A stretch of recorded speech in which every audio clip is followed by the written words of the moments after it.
NEET paper leak को लेकर जंतर मंतर पर हुआ युवा आंदोलन भारत ही नहीं पूरी दुनिया में चर्चा का विषय बना।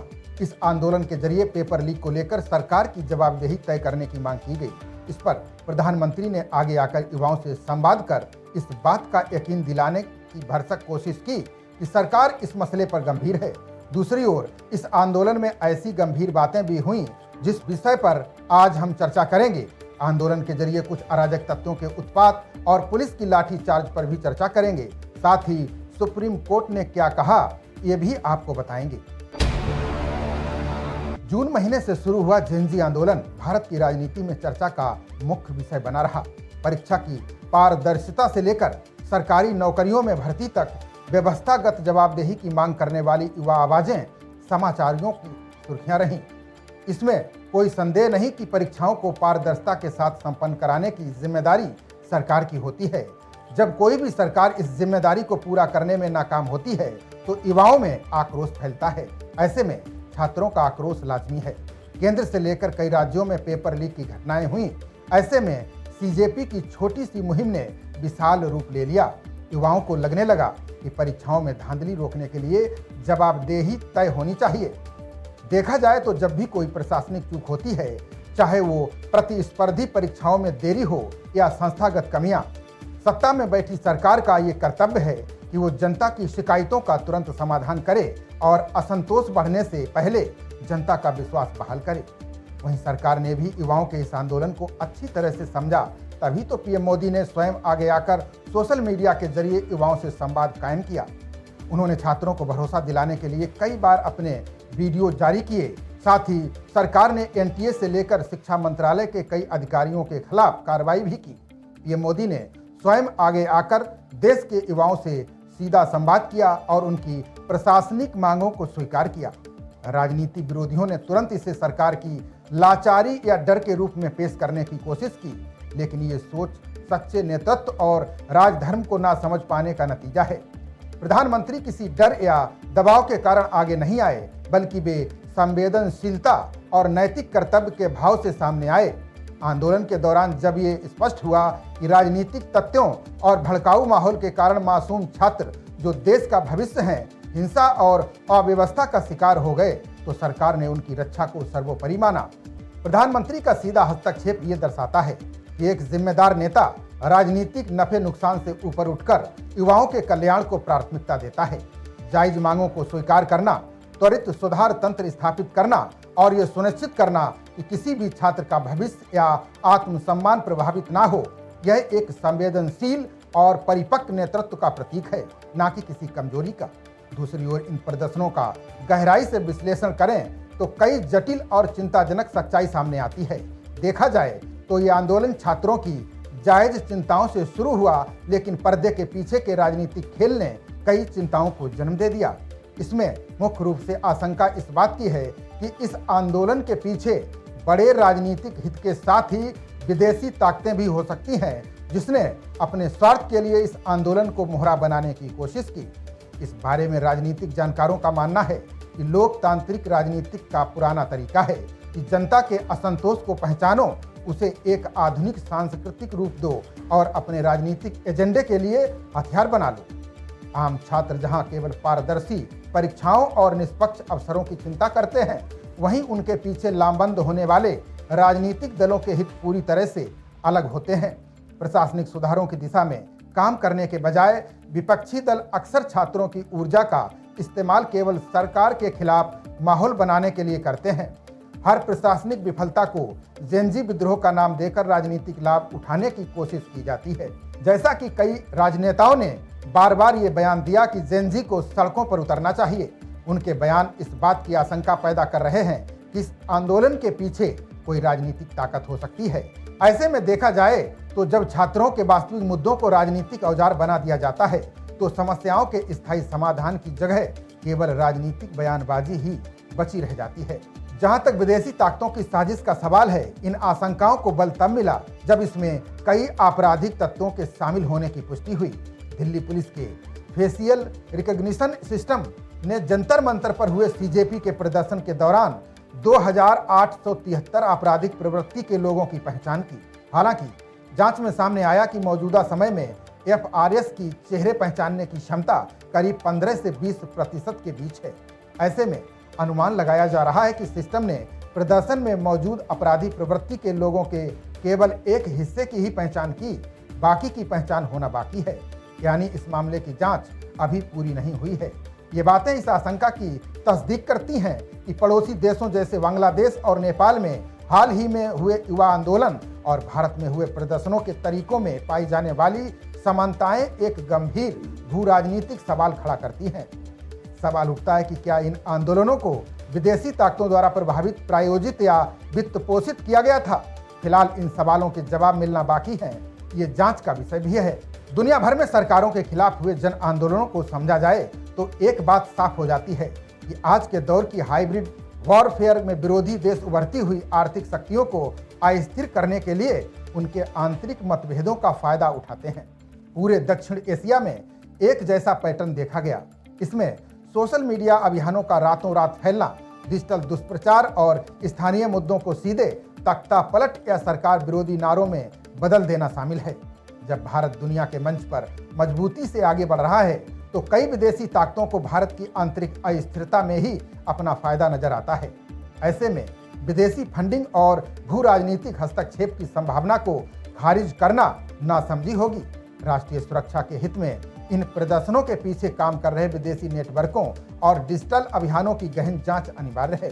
ये आशंकाएं इसलिए उठ रही हैं क्योंकि इस आंदोलन में बेहद घिनौनी और शर्मनाक बातें देखी गईं। सोशल मीडिया पर जिस तरह पीएम मोदी को गालियां देते हुए वीडियो प्रसारित हुए, वे कई सवाल खड़े करते हैं। ये बात सभी जानते हैं कि प्रधानमंत्री मोदी को दुनिया का सबसे लोकप्रिय नेता माना जाता है। ऐसे में उनकी छवि को नुकसान पहुंचाने की भरसक कोशिश की गई। ये घटनाएं विदेशी ताकतों के शामिल होने की ओर इशारा करती हैं। प्रधानमंत्री नरेंद्र मोदी के नेतृत्व में दुनिया के मंच पर भारत की आर्थिक और राजनीतिक स्थिति में ऐतिहासिक बदलाव आया है। भारत और विदेशों में रहने वाले भारतीय आज दुनिया के सामने एक नए आत्मविश्वास के साथ खड़े होते हैं। प्रमुख वैश्विक सम्मेलनों की अध्यक्षता से लेकर विदेशी नीति में स्वतंत्र रुख अपनाने तक भारत की आवाज को आज दुनिया भर में सम्मान के साथ सुना जाता है। व्यापार और तकनीकी नेतृत्व, भारत का डिजिटल पब्लिक इंफ्रास्ट्रक्चर आज दुनिया के लिए नवाचार का एक मॉडल बन चुका है। मेक इन इंडिया जैसी पहलों और लगातार बढ़ते स्टार्टअप इकोसिस्टम ने भारतीय कंपनियों को वैश्विक स्तर पर प्रतिस्पर्धी बना दिया है। अत्याधुनिक राजमार्गों, हाई स्पीड रेल कॉरिडोर और विश्व स्तरीय हवाई अड्डों का तेजी से होता निर्माण ये दर्शाता है कि भारत भविष्य की जरूरतों को ध्यान में रखकर काम कर रहा है। ऐसे में समझा जा सकता है कि जिस तरह भारत विकास कर रहा है उससे देश विरोधी ताकतें परेशान हैं। वे किसी हाल में नहीं चाहती हैं कि भारत ताकतवर बने। देखा जाए तो अभिव्यक्ति की आज़ादी का मतलब अभद्र भाषा या गाली गलौज की अनुमति नहीं है। लोकतंत्र में लोकतंत्र के नाम पर देश के प्रधानमंत्री या किसी भी मंत्री के खिलाफ अपमानजनक शब्दों का प्रयोग करने का अधिकार किसी को नहीं है। नीतियों पर बहस करना लोकतंत्र की ताकत है, लेकिन संवैधानिक पदों की गरिमा गिराना नागरिक मर्यादा के खिलाफ है। ये प्रदर्शन आमतौर पर शांतिपूर्ण होना चाहिए था, लेकिन अफसोस ऐसा नहीं हुआ। सोशल मीडिया पर आए वीडियो में पुलिसकर्मियों, स्थानीय प्रशासन और रिपोर्टिंग कर रहे मीडिया कर्मियों के खिलाफ साफ तौर पर हिंसा देखी जा सकती है। ऐसे में कहा जा सकता है कि जो आंदोलन हिंसा, तोड़फोड़ और उपद्रव का सहारा लेता है वो अपना नैतिक आधार खो देता है। इन आंदोलनों के पीछे राजनीतिक इरादे उस समय और स्पष्ट हो जाते हैं जब हम विपक्षी दलों द्वारा शासित राज्यों जैसे पंजाब और कर्नाटक की घटनाओं को देखते हैं। वहां भी प्रशासनिक चूकों और परीक्षाओं में धांधली की घटनाएं हुई हैं, लेकिन उन पर इस तरह के राष्ट्रव्यापी सुनियोजित आंदोलन या आक्रामक मीडिया प्रचार देखने को नहीं मिलते। ये चयनात्मक विरोध साबित करता है कि इन आंदोलनों का मकसद देश में सुधार लाना नहीं, बल्कि केंद्र सरकार की छवि को नुकसान पहुंचाना है। वहीं इस आंदोलन को देखकर पूरी युवा पीढ़ी के बारे में राय बना लेना गलत होगा। सड़कों पर प्रदर्शन कर रही एक मुखर भीड़ पूरे देश के युवाओं का प्रतिनिधित्व नहीं करती। भारत के करोड़ों युवा इन प्रदर्शनों का हिस्सा नहीं रहे। वे कक्षाओं, प्रयोगशालाओं, कारपोरेट दफ्तरों और स्टार्टअप में बैठकर दिन रात देश के विकास में योगदान देते रहे। सुप्रीम कोर्ट में कॉकरोच जनता पार्टी के छात्र आंदोलन के दौरान पुलिस कार्रवाई को लेकर दायर याचिकाओं पर सुनवाई हुई। कोर्ट ने कहा कि छात्रों का प्रदर्शन पूरी तरह शांतिपूर्ण था और प्रदर्शन करना उनका संवैधानिक अधिकार है। कोर्ट ने कहा कि जरूरत से ज्यादा बल प्रयोग करने वालों के खिलाफ कानून के मुताबिक कार्रवाई होगी। साथ ही 18 साल से कम उम्र के उन प्रदर्शनकारियों को तुरंत रिहा करने का निर्देश दिया जिनका कोई आपराधिक रिकॉर्ड नहीं है। चीफ जस्टिस सूर्यकांत की अध्यक्षता वाली बेंच ने कहा कि पहली नजर में स्वतंत्र और निष्पक्ष जांच की जरूरत दिखती है। कोर्ट ने कहा कि पुलिस कार्रवाई को लेकर पहले दिए गए दिशा निर्देशों को अब अपडेट करने का समय आ गया है। 2018 में बने नियम 2026 में कितने कारगर हैं, इसकी भी समीक्षा होनी चाहिए ताकि प्रदर्शन शुरू होते ही पुलिस के तय प्रोटोकॉल तुरंत लागू हो सकें।